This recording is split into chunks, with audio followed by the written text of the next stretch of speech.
ओम शांति।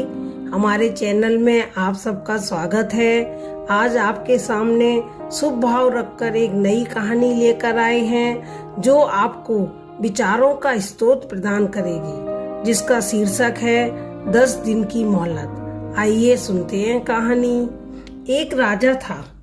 उसने 10 खूंखार जंगली कुत्ते पाल रखे थे, जिनका इस्तेमाल वह लोगों को उनके द्वारा की गई गलतियों पर मौत की सजा देने के लिए करता था।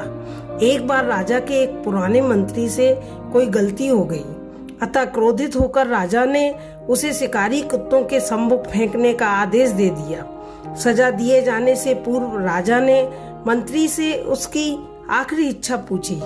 राजन, मैंने आज्ञाकारी सेवक के रूप में आपकी 10 सालों से सेवा की है। मैं सजा पाने से पहले आपसे 10 दिनों की मोहलत चाहता हूँ। मंत्री ने राजा से निवेदन किया। राजा ने उसकी बात मान ली। 10 दिन बाद राजा के सैनिक मंत्री को पकड़कर ले आए और राजा का इशारा पाते ही उसे खूंखार कुत्तों के सामने फेंक दिया। परंतु यह क्या, कुत्ते मंत्री पर टूट पड़ने के बजाय अपनी पूंछ हिला हिलाकर मंत्री के ऊपर कूदने लगे और प्यार से उसके पैर चाटने लगे। राजा आश्चर्य से यह सब देख रहा था। उसने मन ही मन सोचा कि आखिर इन खूंखार कुत्तों को क्या हो गया है, ये इस तरह क्यों व्यवहार कर रहे हैं। आखिरकार राजा से रहा नहीं गया। उसने मंत्री से पूछा, ये कुत्ते तुम्हें काटने की बजाय तुम्हारे साथ खेल क्यों रहे हैं? राजन, मैंने आपसे जो 10 दिनों की मोहलत ली थी, उसका एक एक क्षण मैं इन बेजुबानों की सेवा करने में लगा दिया। मैं रोज इन कुत्तों को नहलाता, खाना खिलाता, वह हर तरह से उनका ध्यान रखता।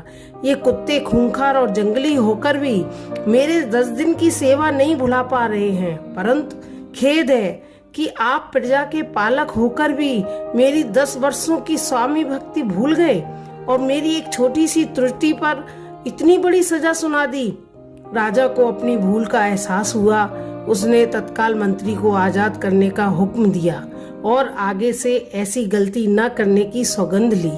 इससे मुझे ये सीख मिलती है, किसी की 1000 अच्छाइयों को उसकी एक बुराई के सामने छोटा ना करें। सहनशीलता के साथ साथ क्षमाशीलता की भावना रखें। ओम शांति।